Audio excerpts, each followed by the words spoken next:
Hello বন্ধুরা, সবাই কেমন আছো? চলে এলাম একটা ছোট্ট মিনি ব্লগ নিয়ে। আজকে আমরা চলে গেছিলাম কলকাতায় অবস্থিত স্বামীনারায়ণ মন্দির দেখতে। এই মন্দিরটি গুজরাটের স্বামীনারায়ণ সম্প্রদায়ের স্বামীনারায়ণ সংস্থার তৈরি একটি হিন্দু মন্দির।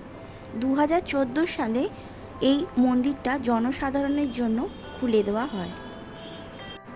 কথিত আছে স্বামীনারায়ণ একটা সময় নীলকান্ত বহ্নি রূপে বঙ্গোপসাগরের সাগরদ্বীপের কপিলমুনি আশ্রম এই স্থান দিয়ে দর্শন করতে যাচ্ছিলেন, তাই এই স্থানেই আরেকটি মন্দির গড়ে তোলা হয়। এই মন্দিরটা ভারত ও ভারতের বাইরে যে 44টি মন্দির আছে তার মধ্যে এক অন্যতম মন্দির। প্রায় 200 একর জমির উপর তৈরি হয়েছে এই মন্দির। এই মন্দিরের অনেকগুলো অংশ আছে।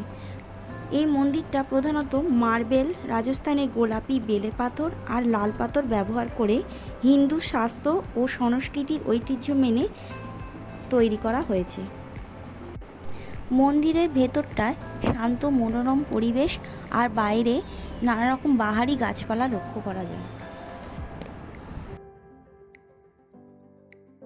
রাত্রিবেলা যখন অন্ধকার নেমে আসে আর মন্দিরের চারপাশের লাইটগুলো যখন জ্বলে ওঠে, এক আলো আঁধারি পরিবেশ সৃষ্টি হয়, সেটাও কিন্তু দেখতে দারুণ লাগে।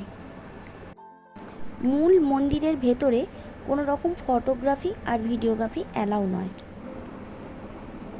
এই মন্দিরটি প্রতিদিন সকাল 8টায় খোলে, দুপুর 12টা পর্যন্ত খোলা থাকে, আবার বিকেল 4টে খোলে, রাত্রি 8টা অবধি খোলা থাকে। এখানে সন্ধ্যারতির সময় হলো 6:45। মূল মন্দিরে প্রবেশ করতেই দেখতে পেলাম ভগবান স্বামীনারায়ণ, শ্রী ঘনশ্যাম মহারাজ, শ্রী হরেকৃষ্ণ মহারাজ, রাধাকৃষ্ণ, সীতারাম, হনুমানজি, শিব পার্বতী ও গণেশজি মূর্তি। এখানে ক্যান্টিনেরও ব্যবস্থা আছে, যেখানে ভোগও পাওয়া যায়। একটু সন্ধে হতেই যখন মন্দিরের সমস্ত লাইটগুলো জ্বলে উঠল, তখন এক অপরূপ দেখতে লাগছিল মন্দিরটাকে। হাতে একদিনের ছুটি থাকলে অবশ্যই এই মন্দিরটা ঘুরে আসতে পারেন।